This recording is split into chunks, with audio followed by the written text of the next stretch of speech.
7th.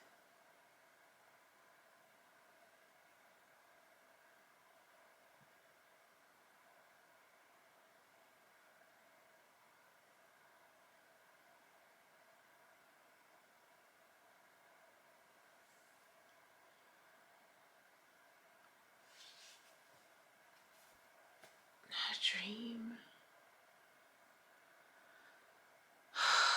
Okay, I might have to use real names just because there's so much happening. And I'm trying to remember where it started.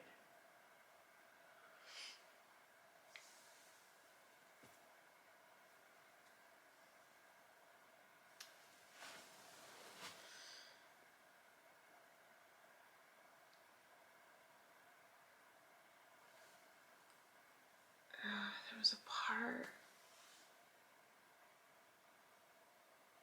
There was a section where I'm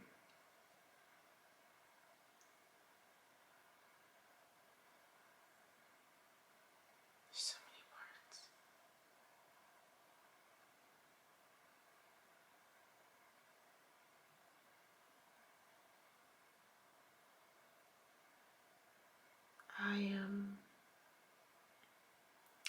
It's morning. Getting coffee.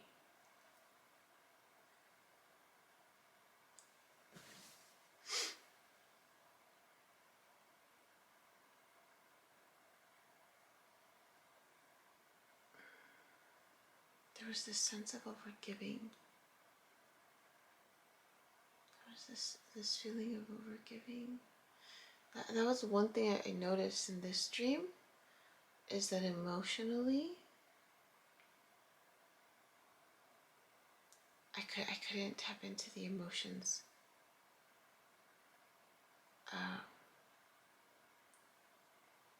Like it was like my emotions were blocked. It was hard for me.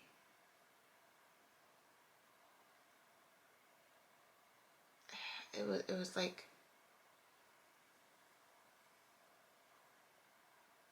it was me, but it wasn't me.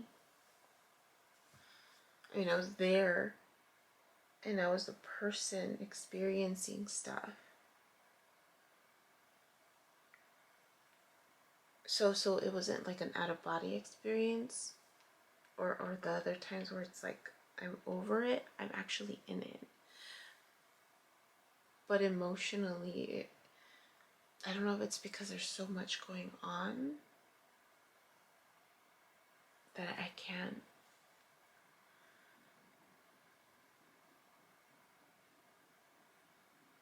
Like, there's just so much going on. It's emotionally, I don't feel connected. I don't feel connected.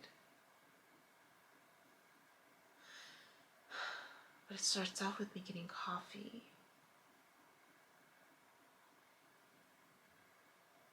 And there's this almost, there is this sense of overgiving or overdoing. I was doing too much. So not necessarily the emotion, but what I was doing was a lot. I was getting coffee for other people. Like, I wasn't taking care of me. I wasn't taking care of me. Like, I would start off with me, but then it would end up me doing stuff for other people.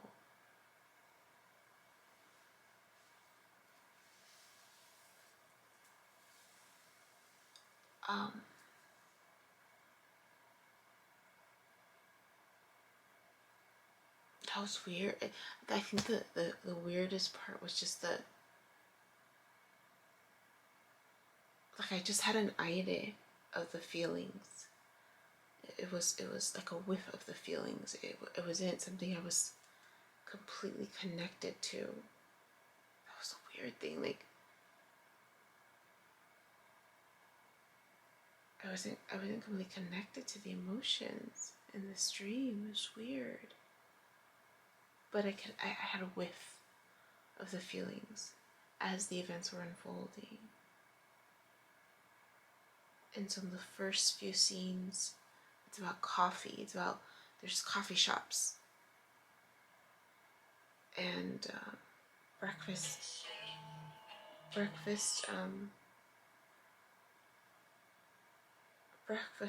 places to get food. And I was getting coffee, and initially I was the focus, but then it ended up being about other people and their needs. and it just so happened to be like T was in my dream. She drinks coffee. I've been thinking about her yesterday though.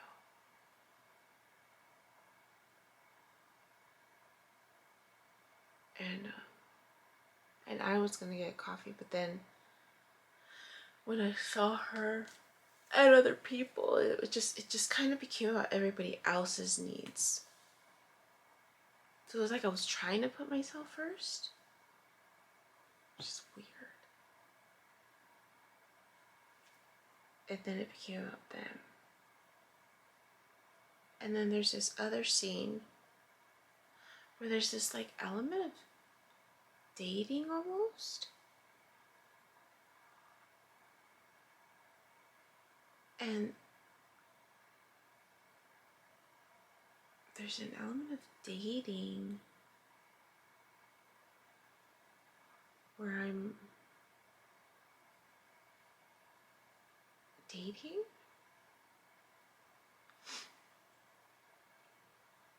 but I'm not connecting. I'm just not connecting with these people.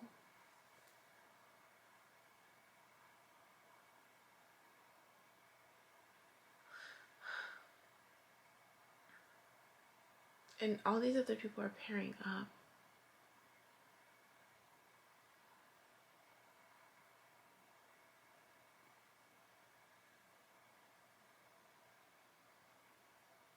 There was an element of being sneaky.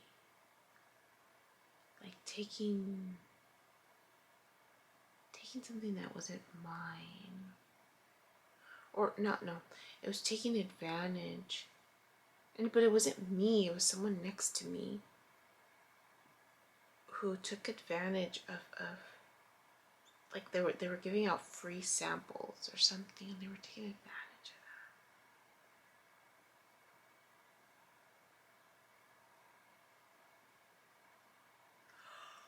of that. And then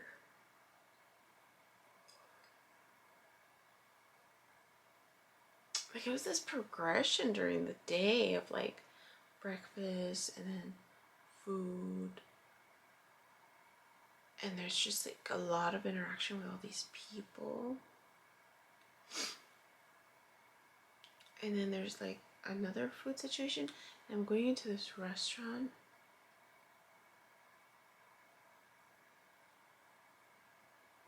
to get food. But then there's this man, he's the owner of the restaurant, and he asked me, "Didn't your dad teach you this?" or something like that. Oh, because it had to do with something else, not food related. But I don't know why I was asking this person for help. And I said no, and he felt bad for me, so he went out of his way to help me, which is weird.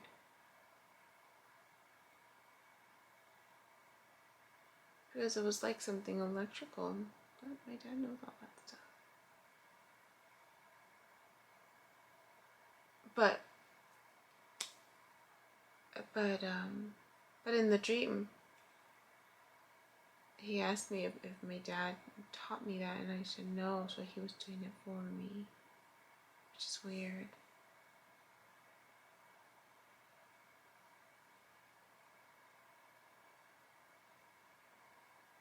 Like it felt like in my dream, my dad wasn't really a part of my life. so weird.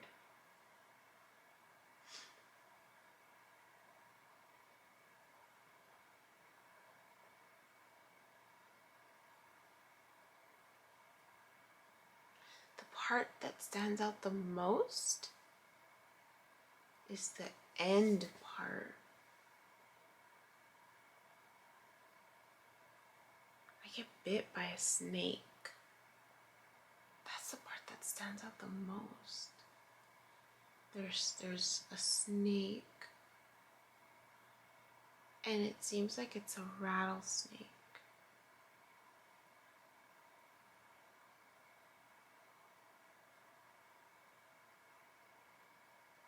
And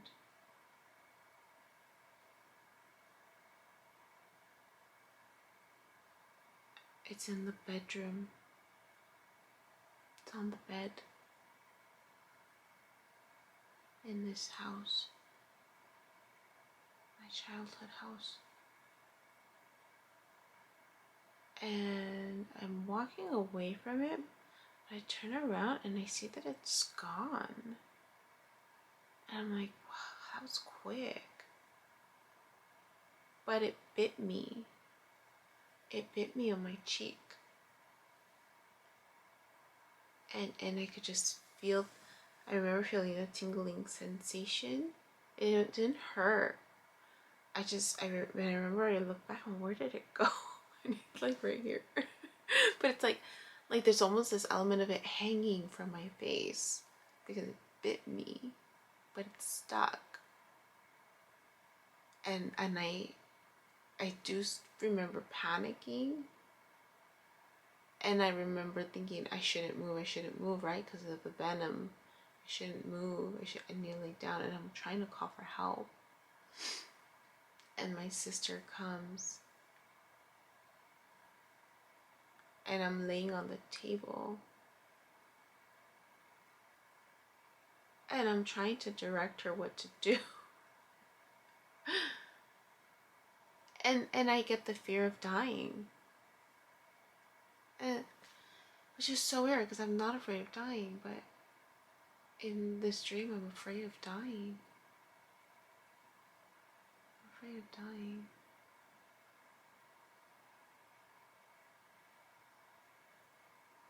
And they're like struggling to know what to do. And they finally call like poison control or something for guidance.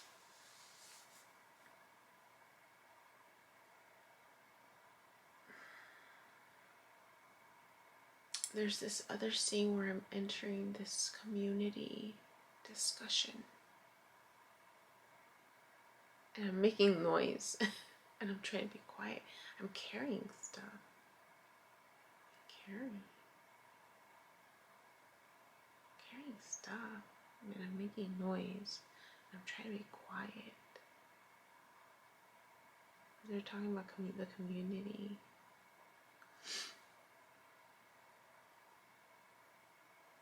I don't know what they're talking about though.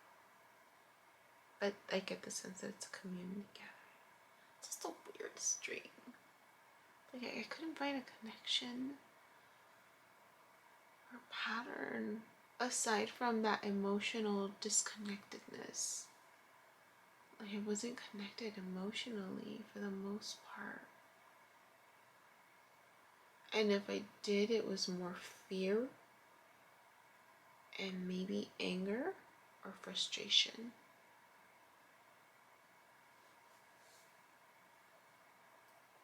But it felt like there was so much going on. And so much that was needing my attention. And there was this element of trying to focus on me. But then it would shift to everybody else's needs. That's what it felt like. Not that's how it felt like, but it was more of what I'm seeing, right? The pattern. That there were these elements of me trying to focus on me, but not being able to. not being able to. And or me choosing to focus on somebody else. Until I got bit by this snake on my cheek.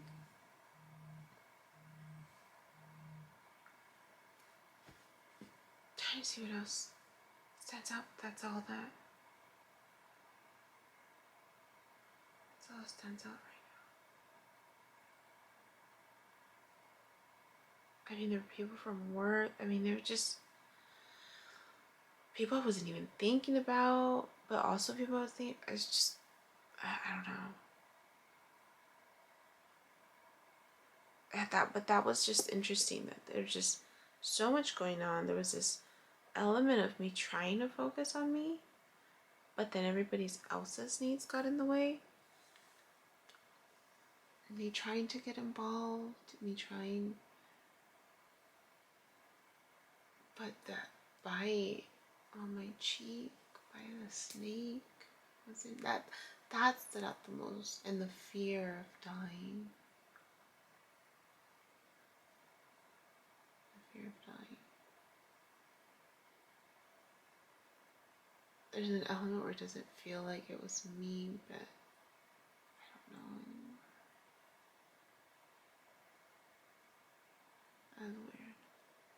I just want to capture that dream because it's just coffee in the morning. I mean, it's just coffee shop. And there was like an element of trying to have breakfast or lunch. Lunch. Not breakfast, it was lunch. Because it was like I was getting there at the end of a shift because there wasn't any more food. And then trying to fix something electrical. And then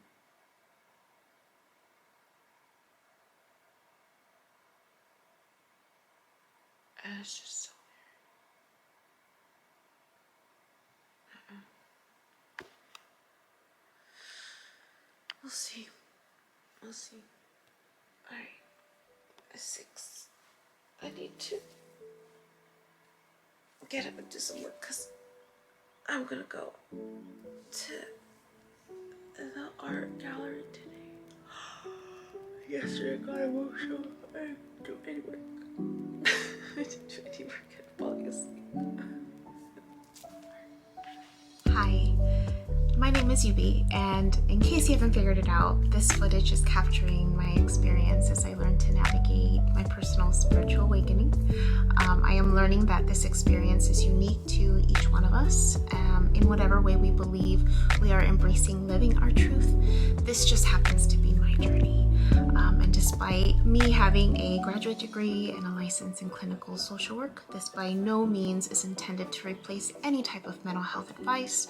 This is just me on a personal level, documenting my experience, shedding light on the truth that I am learning and discovering for myself, and really inviting you along for the ride. If by some magical chance you find this content to be helpful in any way, shape, or form, please click the like button, share the message, subscribe to my YouTube channel. I have an Instagram account, a personal one, and one specifically for this channel that you're more than welcome to check out. I'm an open book. I have also created t-shirt designs. I'm wearing my favorite one right now, which is the North Node design, but I have that and other things that you can look at inspired by this process and journey, and I have the link in the description box as well as in the about section of my YouTube channel. So you're more than welcome to check those items out. Any type of support is great. Again, if you find this content really helpful or meaningful, sometimes when we take that step and be vulnerable, with showing what's inside our hearts and what's really our truth, we realize that we're much more connected than what we thought we were. And so I hope that as I'm living this experience and that you find some type of truth for yourself yourself, or find some type of ability to heal in some way just by relating, you know, just by knowing that you're not alone. That really has been my goal with this process, not just being able to connect with others, but really for my own healing. It's definitely been a therapeutic experience and a very creative one for myself. So I thank you, and